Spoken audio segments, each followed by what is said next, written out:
Karena dengan firman yang sama yang keluar dari mulut Tuhan, firman itu yang membentuk dan menciptakan bumi ini dari kata barah, sesuatu yang tidak ada menjadi ada. Sesuatu yang tidak ada menjadi ada. Dia menggunakan bahan baku debu dan tanah untuk menciptakan Bapak, Ibu, dan saya.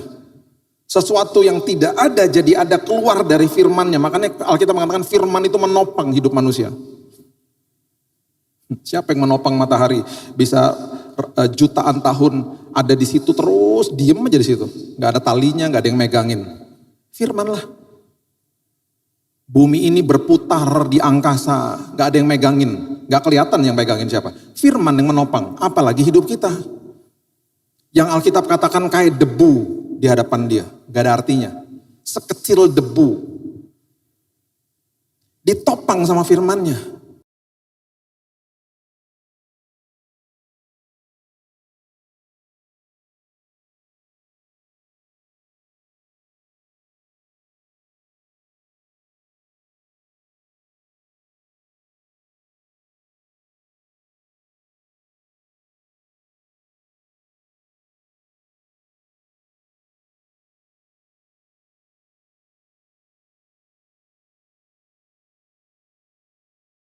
Akan dibuat nanti tahun depan.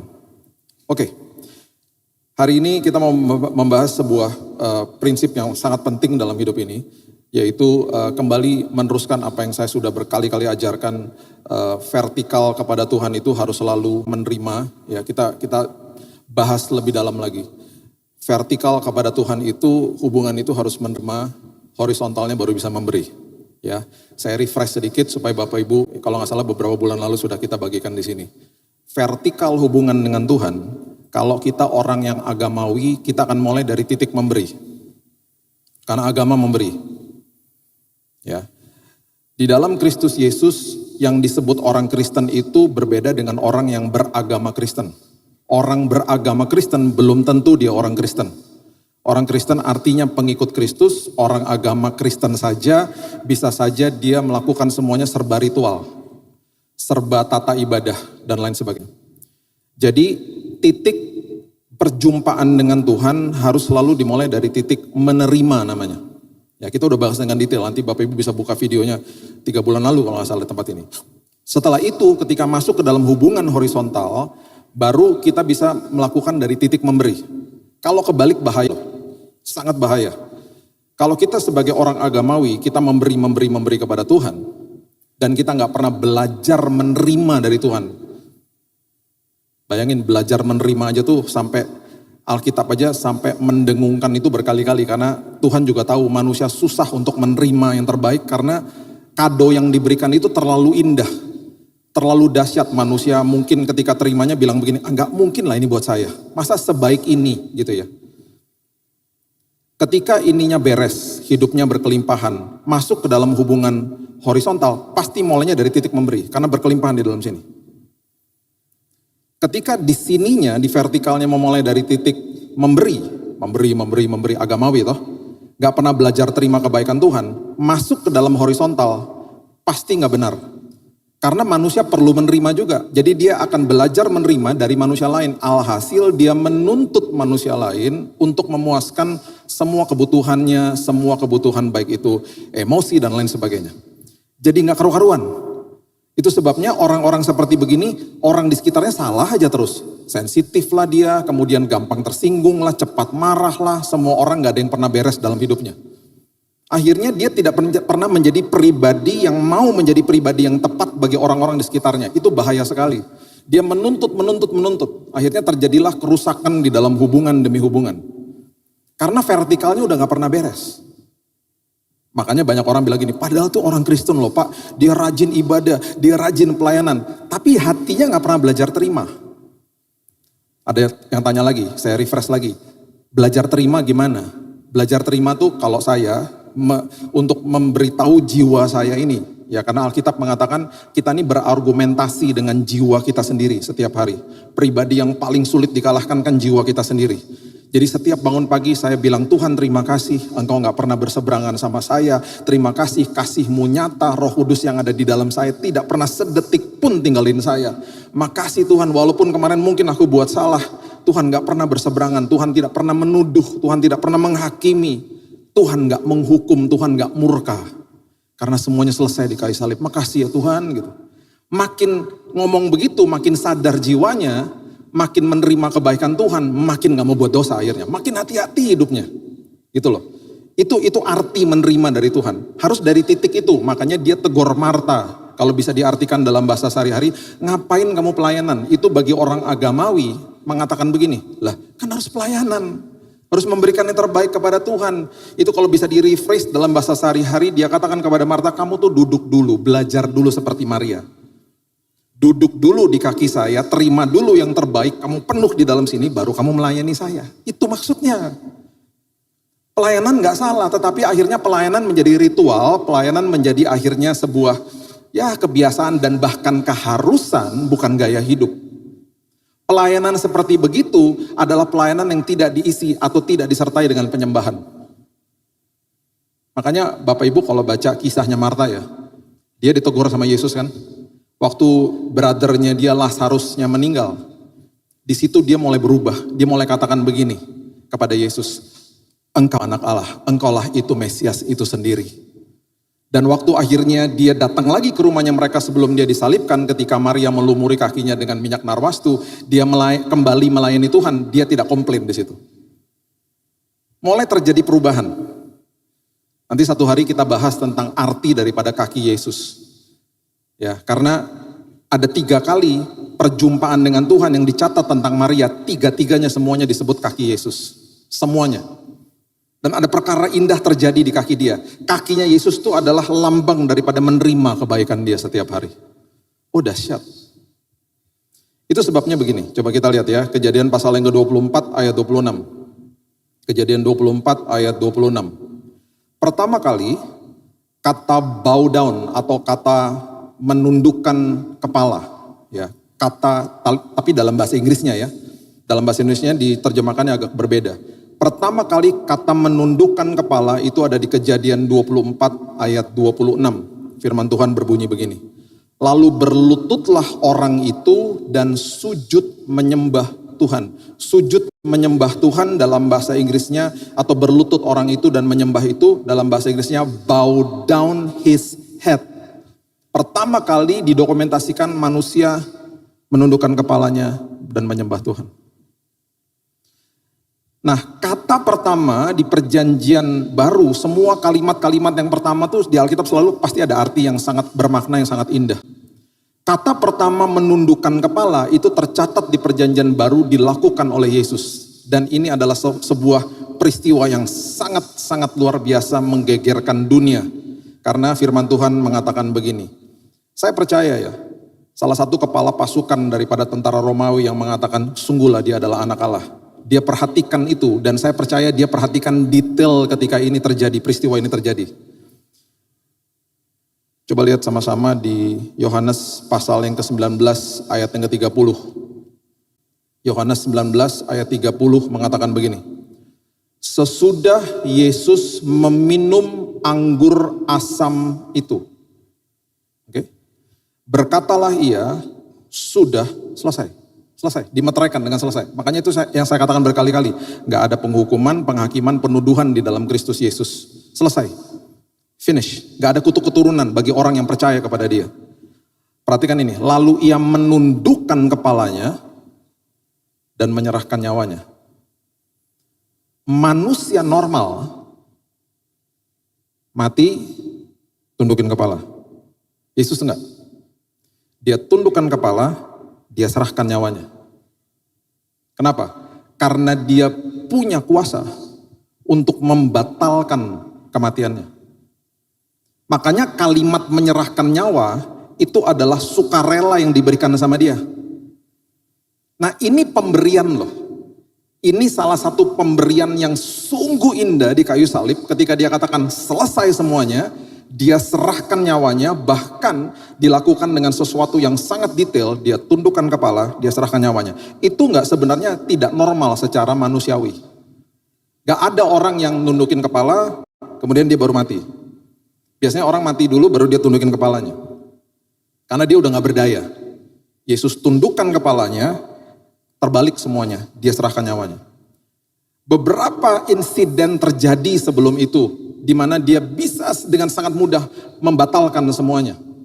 Ada prajurit dengan imam-imam kepala masuk ke dalam Taman Getsemani. Mereka bilang, Yesus tanya, kamu mencari siapa? Yesus orang Nazaret. Dia cuma bilang begini, akulah dia. I am. Yang keluar dari mulutnya tuh firman. Apa yang terjadi? Mental mereka. Karena dengan firman yang sama yang keluar dari mulut Tuhan, firman itu yang membentuk dan menciptakan bumi ini dari kata barah, sesuatu yang tidak ada menjadi ada. Sesuatu yang tidak ada menjadi ada. Dia menggunakan bahan baku debu dan tanah untuk menciptakan Bapak, Ibu, dan saya. Sesuatu yang tidak ada jadi ada keluar dari firmannya. Makanya Alkitab mengatakan firman itu menopang hidup manusia. Siapa yang menopang matahari? Bisa jutaan tahun ada di situ terus diem aja di situ. Gak ada talinya, gak ada yang megangin. Firman lah. Bumi ini berputar di angkasa, gak ada yang megangin. Gak kelihatan yang megangin siapa. Firman yang menopang, apalagi hidup kita.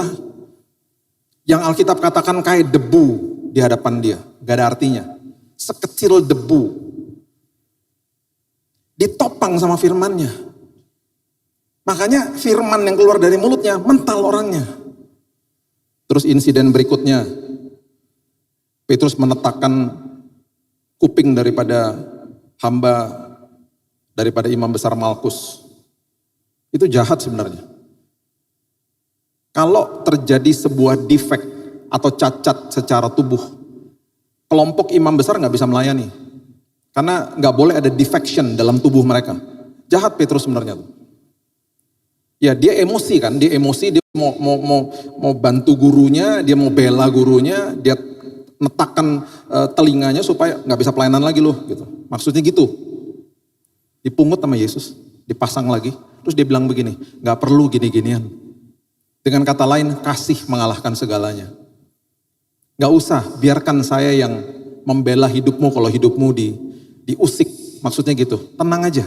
Bahkan dia mulai dalamin lagi, dia katakan begini, saya bisa kirim a legions of angel.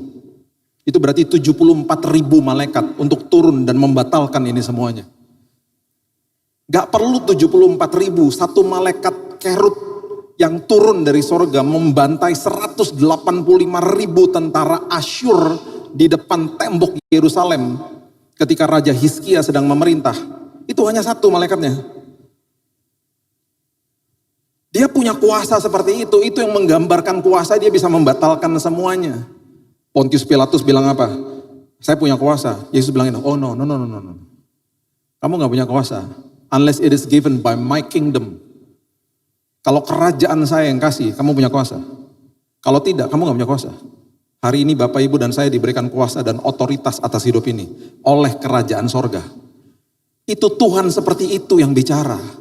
Tuhan seperti itu yang menundukkan kepala baru menyerahkan nyawanya. Itu artinya. Itu pemberian. Selesai dia tundukkan kepala, dia kasih hidupnya. Itu sebabnya hari ini kita membahas tentang sebuah kalimat yang sangat penting. Tinggal di dalam kasihku. Stay in my love. Aku udah kasih. Kamu sudah terima saya, bukan dengan usaha dan upaya kamu, dengan imanmu saja kamu terima saya. Saya berikan yang namanya proses justification, saya benarkan hidup kamu, posisi kamu benar di depan saya. Hari ini jiwa kamu sekolah kehidupan, supaya kamu terus dipoles, kamu terus menjadi serupa seperti saya, untuk menanti proses yang terakhir namanya proses dimuliakan ketika tubuhmu nanti diganti dengan tubuh yang mulia. Semua ini dia berikan secara cuma-cuma. Kepada siapa? Saudara dan saya. Kemudian firman Tuhan dengan jelas, Yohanes salah satu murid yang betul-betul mengerti tentang kasih Tuhan dan terus menggambarkan dirinya adalah murid yang dikasihinya. Dia sendiri yang mengatakan stay in his love. Makanya Injilnya Yohanes berbeda dengan Injil-Injil yang lain. Syarat dengan pewahyuan yang sungguh hebat. Nah kalimat tinggal di dalam kasihnya itu adalah perikop pokok anggur Yohanes 15. Coba kita baca ya sama-sama. Yohanes 15 dimulai dari ayat yang pertama, firman Tuhan katakan begini.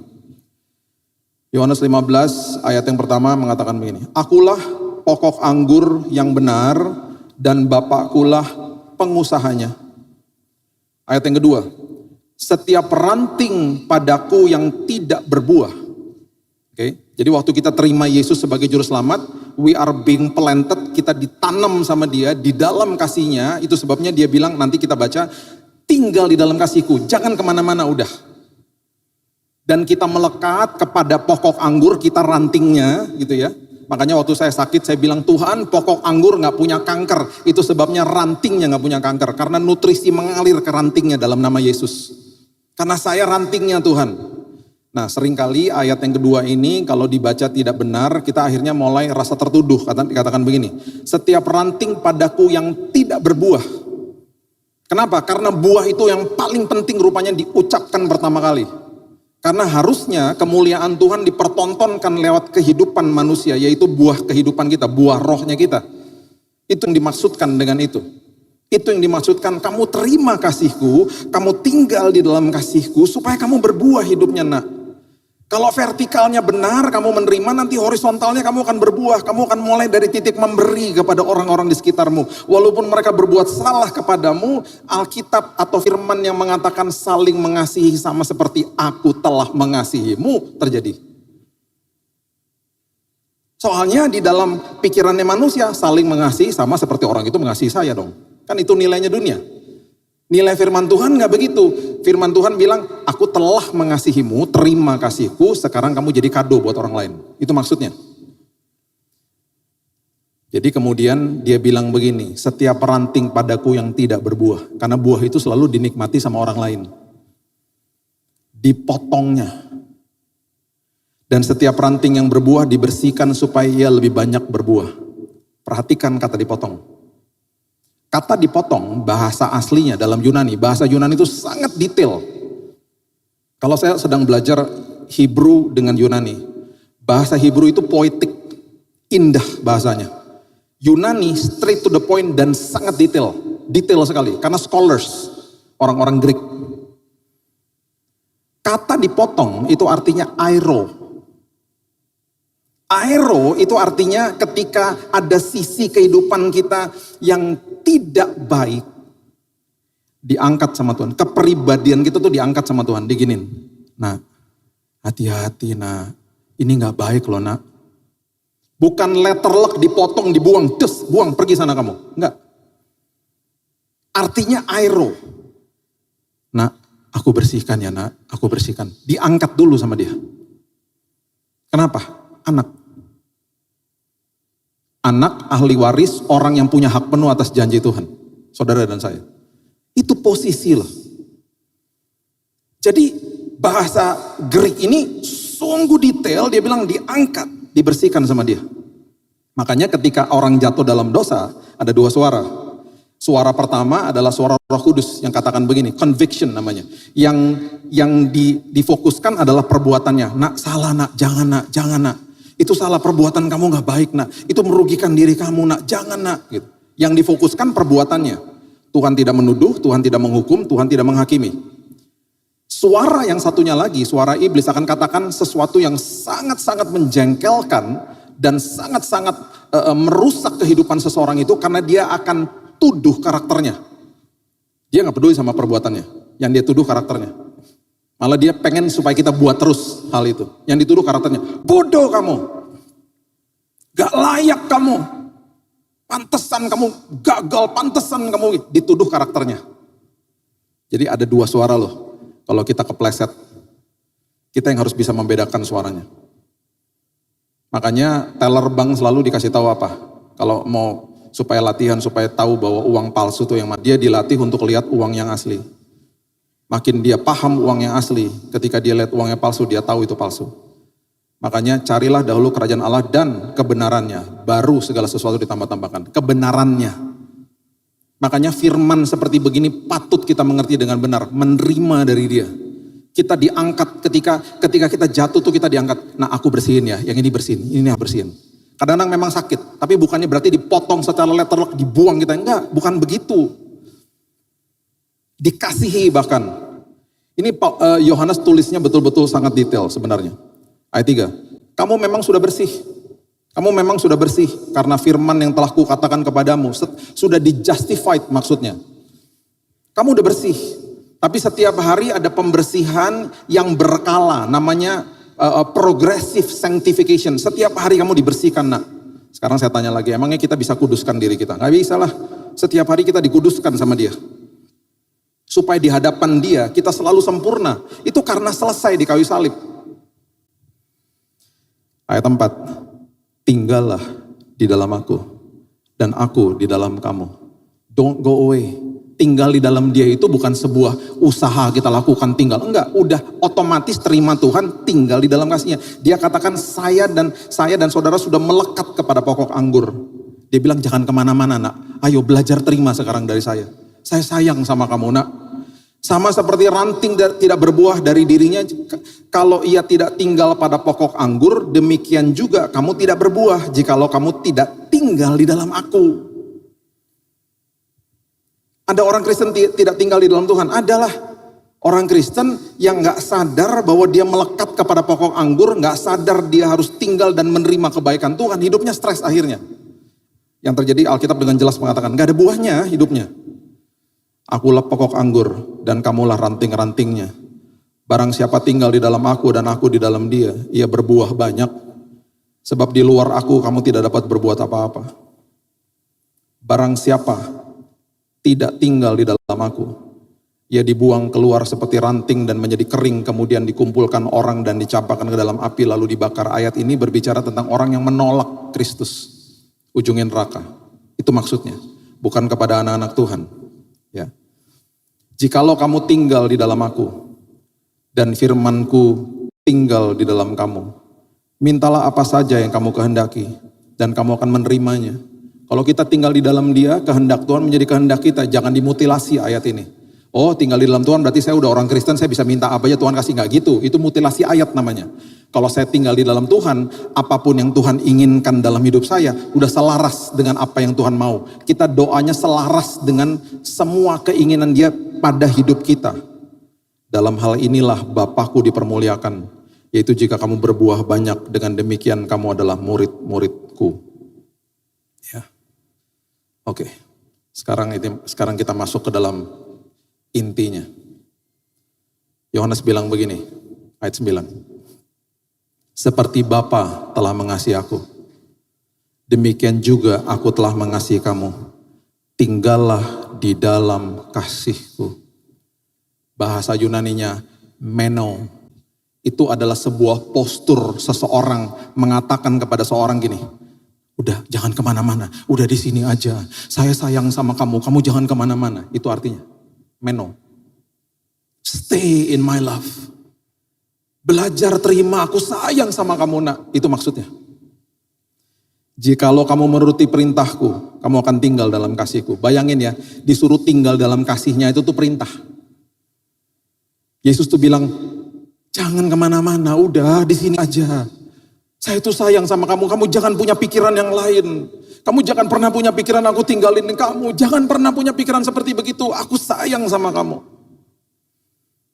Seperti aku menuruti perintah Bapakku dan tinggal dalam kasihnya. Perhatikan ini, semuanya itu kukatakan kepadamu. Supaya apa?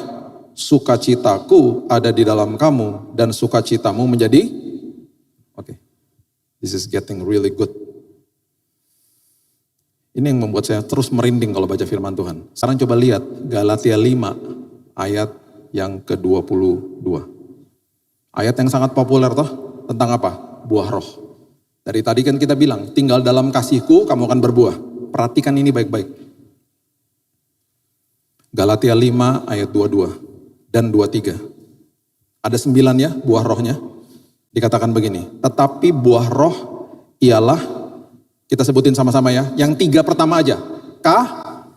Kemudian sukacita, kemudian, oke, jangan lupa ya, kasih, sukacita, damai sejahtera ya. Oke, nanti yang sisanya nanti aja. 3 ini dulu aja. Oke, sekarang balik lagi ke Yohanes 15. Balik lagi ke Yohanes 15. Ayat yang ke-11. Dikatakan tadi kan, tinggal di dalam kasihku kan. Ini yang nulis beda loh. Galatia yang nulis Paulus, ini yang nulis Yohanes. Firman Tuhan ditulis dalam kurun waktu 1400 sampai 1500 tahun, dalam tempat yang berbeda-beda, dalam budaya yang berbeda-beda, dalam bahasa yang berbeda-beda, dalam kultur yang berbeda-beda, semuanya nyambung karena yang memberikan firman itu hanya satu pribadi, yaitu Tuhan. Yang nulis beda-beda aja. Galatia tadi yang nulis Paulus. Paulus bilang apa? Kasih, sukacita, damai sejahtera toh. Yohanes tulis apa? Kalau kamu tinggal di dalam kasihku. Yohanes 15 ayat 11, semuanya itu kukatakan kepadamu supaya apa? Sukacitaku ada di dalam kamu dan sukacitamu menjadi penuh. Wow. Sekarang kita tarik lagi lebih dalam supaya kita makin mengerti. Sukacita, buah roh toh, diberikan sama Tuhan di rohnya manusia. Semua yang diberikan di dalam roh manusia tidak akan pernah bisa dicuri sama iblis. Gak bisa. Untouchable. Temennya sukacita yang sering kali kita salah artikan, yang ada di dalam jiwa kita, di dalam jiwa itu ada kehendak, ada pikiran, ada emosi, ada perasaan, itu jiwa. Yang ada di dalam jiwa itu namanya kesenangan. Atau bahasa Inggrisnya happiness. Bahasa Inggrisnya sukacita adalah joy. Makanya bahasa Inggrisnya mengatakan the joy of the Lord is my strength. Sukacita Kristus kerajaan sorga adalah kekuatanku, bukan kesenangan.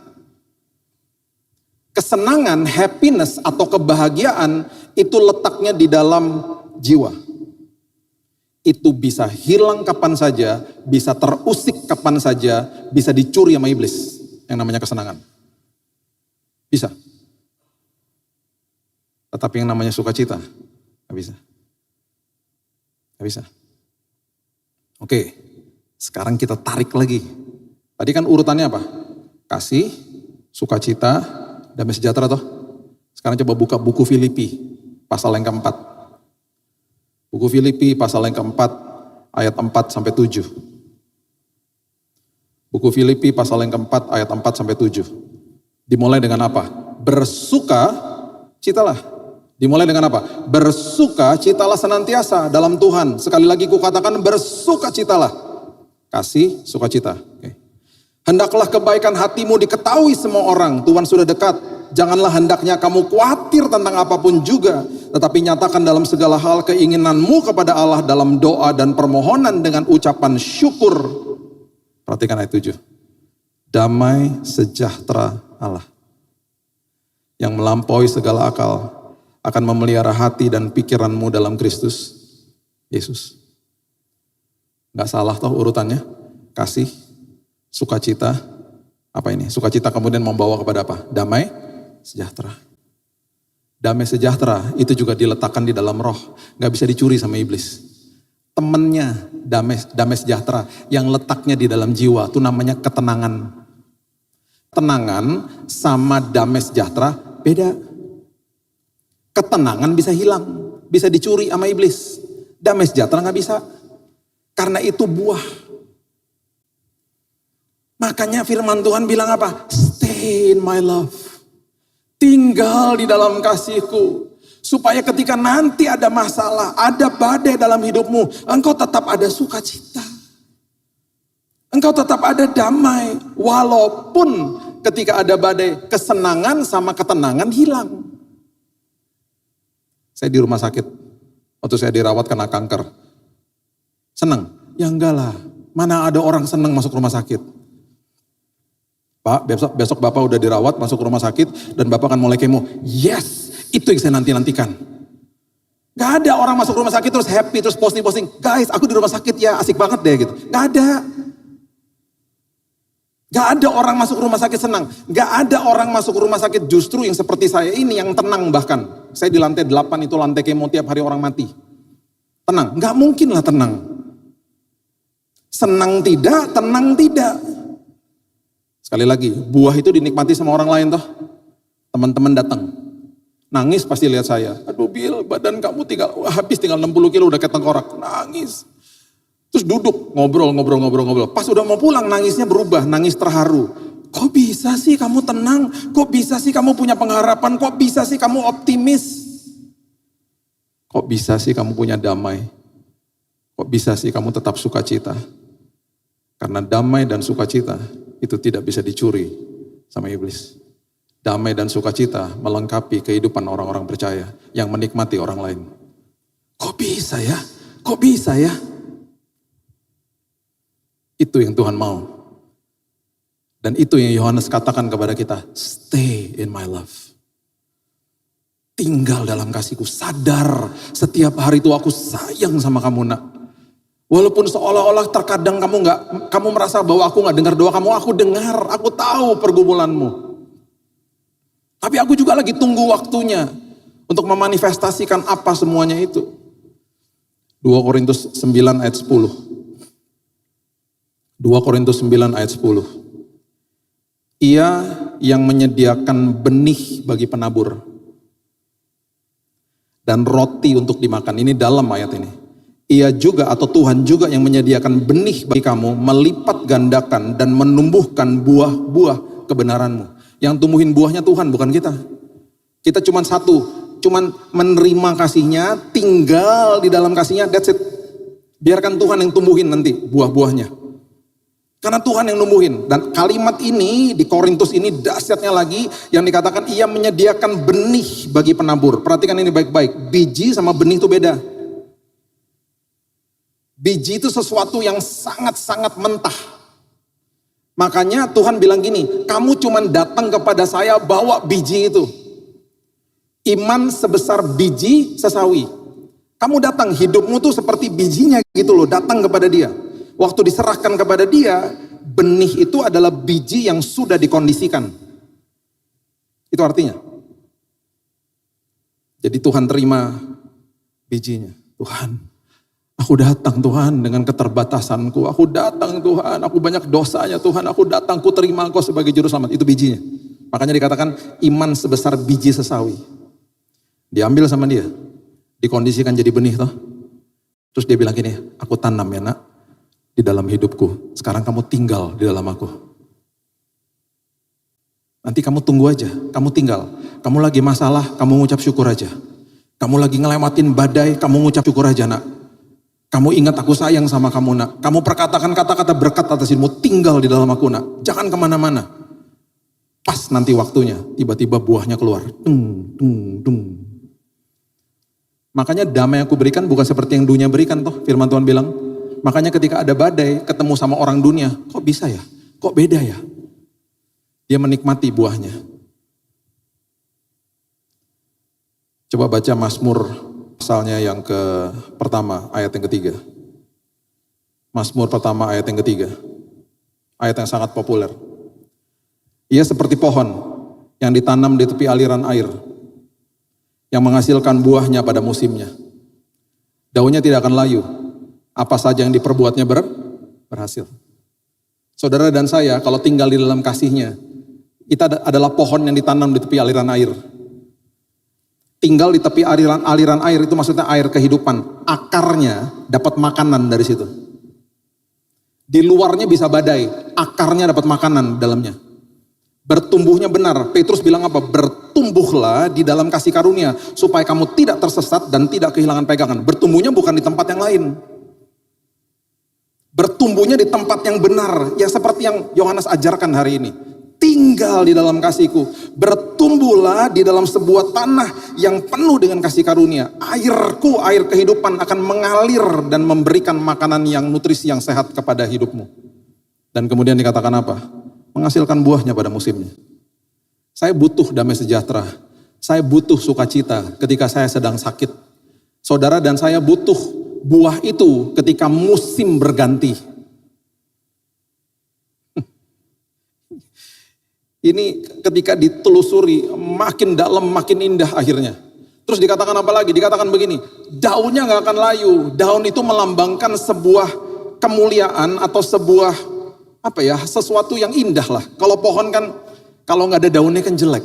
Sama seperti manusia kalau gak ada rambutnya kan aneh gitu ya. Kok ketawa sih? Ya pohon gitulah, makanya pohonnya suka dibilang botak tuh pohonnya gitu kan. Karena harus ada daunnya. Makanya waktu Yesus datang ke pohon ara, perhatikan itu. Daunnya rindang toh, gak ada buahnya toh, dikutuk toh. Itu kenapa? Karena itu lambang kemunafikan. Karena pohon ara, Bapak Ibu, berbuah dulu baru berdaun. Saya ulang ya, pohon ara itu berbuah dulu baru berdaun. Makanya waktu Yesus lihat itu, harusnya kalau udah rindang harus ada buahnya dong. Kan berbuah dulu baru berdaun. Ketika didapati tidak ada buahnya, dikutuk toh pohonnya. Itu lambang kemunafikan. Makanya kalau sudah rindang, luarnya indah, ada kemuliaan Tuhan, pasti ada buahnya. Musim berganti, daunnya tidak akan rontok. Bapak Ibu kalau pernah ke negara 4 musim, pasti ketika masuk ke dalam yang namanya musim gugur, itu kan rontok daun-daunnya. Kenapa? Karena nutrisi daripada pohonnya di stop. Karena pohonnya perlu survive di musim dingin. Jadi nutrisinya di stop Bapak Ibu. Makanya timbul namanya musim gugur toh. Daunnya rontok semuanya karena gak ada nutrisinya. Jelek kalau lagi musim fall. Udah pohonnya botak, terus kemudian jalanan penuh dengan daun-daunan, licin. Itu kota-kota itu mengeluarkan uang banyak tuh bersihin tuh daun-daunan. Musim fall season namanya. Kemudian masuk musim dingin toh, pohonnya bertahan karena dia butuh nutrisi, dia gak salurkan kepada daun-daunnya. Dia butuh buat dirinya sendiri. Kemudian masuk ke dalam musim semi. Udah lewat kan musim yang susahnya, masuk ke dalam musim semi, baru nutrisinya disalurkan lagi. Timbul daun-daun yang baru toh. Di dalam Tuhan gak gitu. Musim berganti, nutrisi jalan terus. Nutrisinya jalan terus. Musim susah apapun, nutrisi jalan terus. Makanya daunnya tidak pernah layu, maksudnya itu. Baru ayat itu ngomong apa? Apapun yang diperbuatnya berhasil. Masih banyak saya mau bagikan tapi waktu. Jadi gini, saya tutup dengan ini aja deh, dengan pengertian ini ya. Karena ada pelajaran lagi di Yeremia. Nanti Bapak Ibu nanti mungkin next time kita belajar Yeremia 17. Yeremia 17 berbicara tentang being planted dalam Tuhan. Yeremia 17 berbicara tentang ada kata mengandalkan di situ. Ada orang mengandalkan yang lain, ada orang yang mengandalkan supaya dia tetap di dalam Tuhan. Itu luar biasa. Sekarang pertanyaannya sederhana deh. Kita sedang ditanam di mana? Kita sedang tinggal di dalam apa? Itu aja. Kalau kita tinggal di dalam sebuah kebohongan iblis, kita akan terus di situ, nggak akan ada buahnya. Kalau kita tinggal di dalam kasihnya, being planted, ditanam di dalam dia, beres kita. Jangan cabut dirimu. Kalau ada masalah, jangan cabut, jangan ambil keputusan sendiri. Biarin aja di situ. Tuhan, I'm being planted. Orang yang sedang ditanam tuh gak enak Bapak Ibu, 11-12 sama bangkai. Karena posisinya sama di bawah tanah. Iblis datang kepada kita, dibohongin kita. Gak akan ada harapan kamu. Bangkai gak akan bertunas.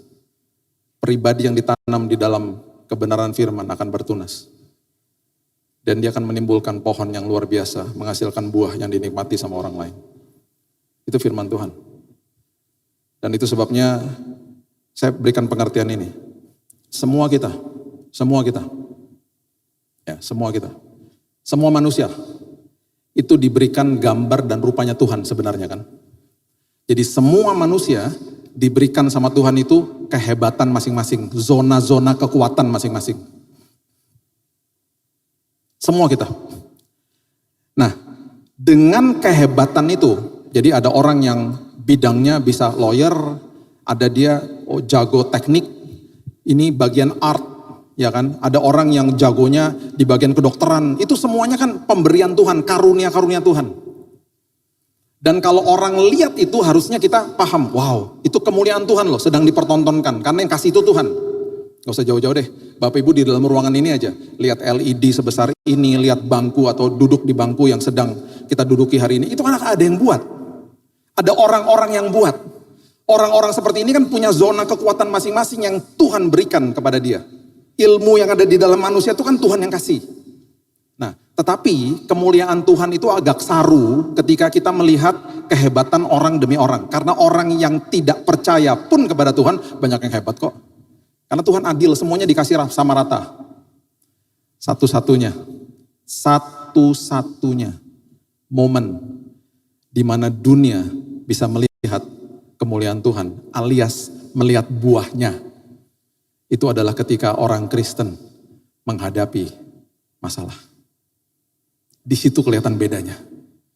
Ada 2 rumah toh di Matius 7. Yang satu didirikan di atas batu, satu didirikan di atas pasir. Kalau kelihatan dua-duanya Bapak Ibu, dua-duanya nggak kelihatan fondasinya. Karena dua-duanya rumah. Waktu Waktu badai dan angin ribut menyerang, yang satu hancur, berantakan dan rusak. Besar kerusakannya Alkitab katakan, yang satu kokoh. Langsung dunia lihat, wow, itu fondasinya luar biasa. Dunia langsung tahu, wow, dia ditanam, dia tinggal di dalam kasihnya. Beda dia. Dia gak rontok, kemuliaan Tuhan dipertontonkan.